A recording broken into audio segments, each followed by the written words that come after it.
Okay. This is Angela. I'm just going to be going over the role of the pancreas and the liver in regulating digestion.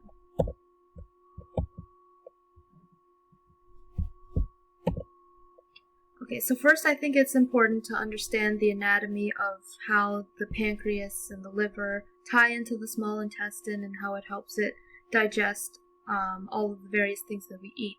So first, I think this is a great picture from the textbook. It shows the liver right here, the gallbladder, the small intestine, and the pancreas.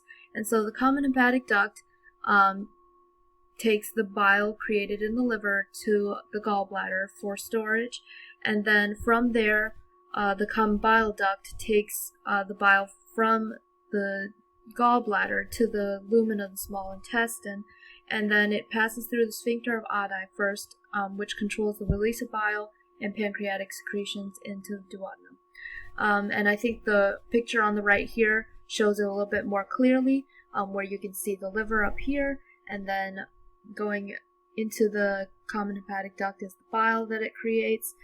It's stored in the gallbladder, which then transfers the bile into the common bile duct, where it kind of merges with the pancreatic duct here, and then kind of merges into one common duct, and then it goes through the sphincter of Oddi before actually getting into the small intestine and helping it digest things, whether it be through producing enzymes or producing bile.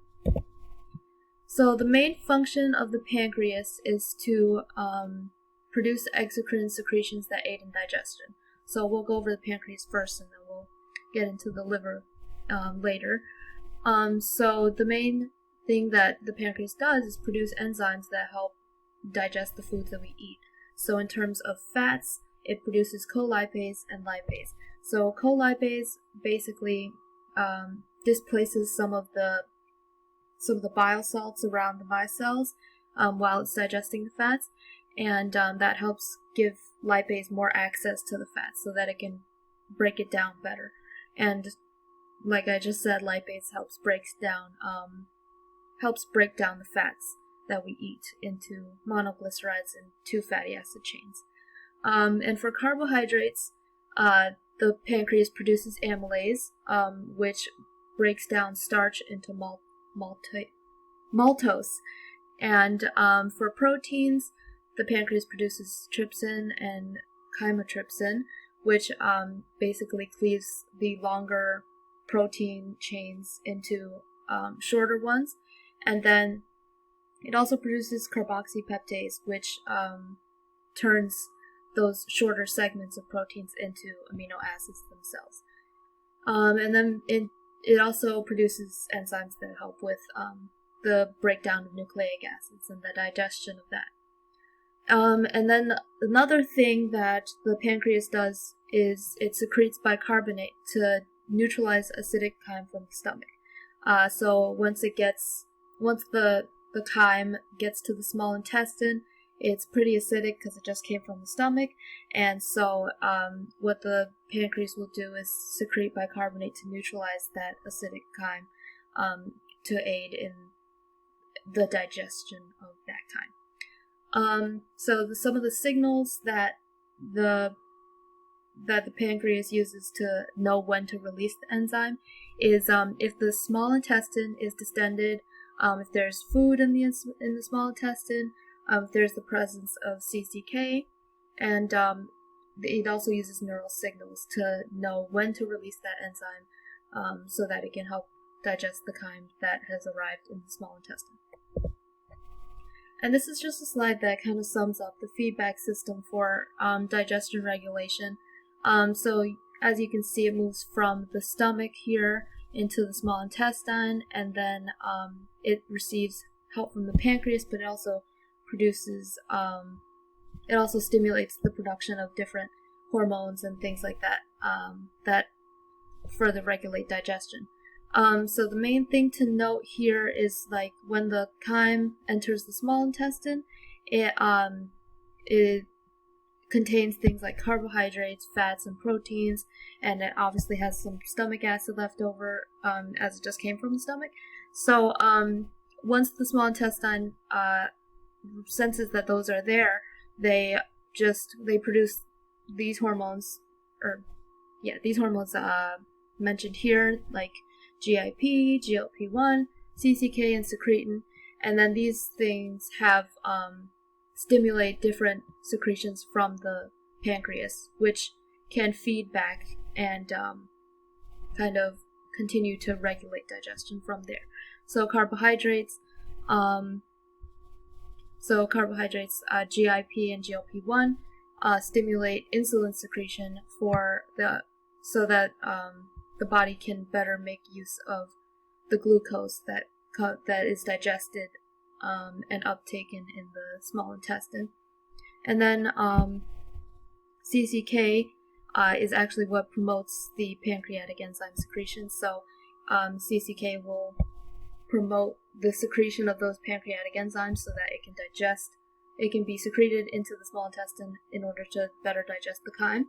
And then secretin is secreted in response to the acid in the chyme, and that will induce the bicarbonate secretion from the pancreas, which will feed back into the stomach acid, or not the stomach acid, sorry. It will feed back and neutralize the acid in the chyme.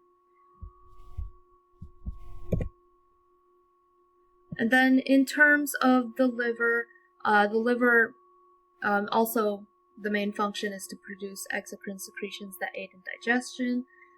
That's the definition in terms of what it does for digestion. But it also has various other functions, like secreting bile. That's basically what the producing exocrine secretions that aid in digestion means. So that means basically secreting bile, filtering blood, synthesizing hormones and proteins. So it also has a little bit of a role in iron uptake in the small intestine by secreting hepcidin, which destroys ferroportin transporters, which decreases iron uptake. So it can regulate how much iron gets absorbed in the small intestine. But for digestion, it mainly just secretes and recycles bile salts for fat digestion. So the bile salts will go through the process that I will describe in a minute, and then it will be recycled in the blood. Like, it'll go through the blood, be recycled into the liver, and then it'll be used again. It'll be secreted again into the small intestine to be used for fat digestion. And then it also uses or excretes nutrients and foreign substances from the GI tract to make metabolites that the body needs, like glucose, albumin, vitamin D, etc. And this is the fat digestion mechanism that I mentioned earlier.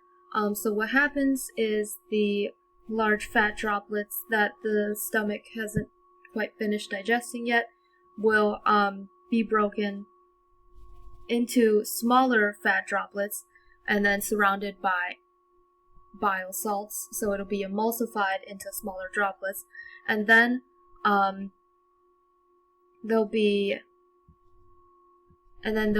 broken into micelles, which are further surrounded by the bile salts released by the liver, and then from there the colipase and the lipase from the pancreas will come in and break down the fats into monoglycerides and fatty acids, which then moves into the cells of the small intestine, and then it's going to combine with cholesterol and proteins in these intestinal cells to form chylomicrons, and then these chylomicrons are removed by the lymphatic system. So that's kind of how fat digestion goes, and then that's kind of the main purpose that the liver serves in regulating digestion, is the production of bile and then the digestion of fat. And then this is just the citation for the image that I used on my anatomy slide. That about concludes it.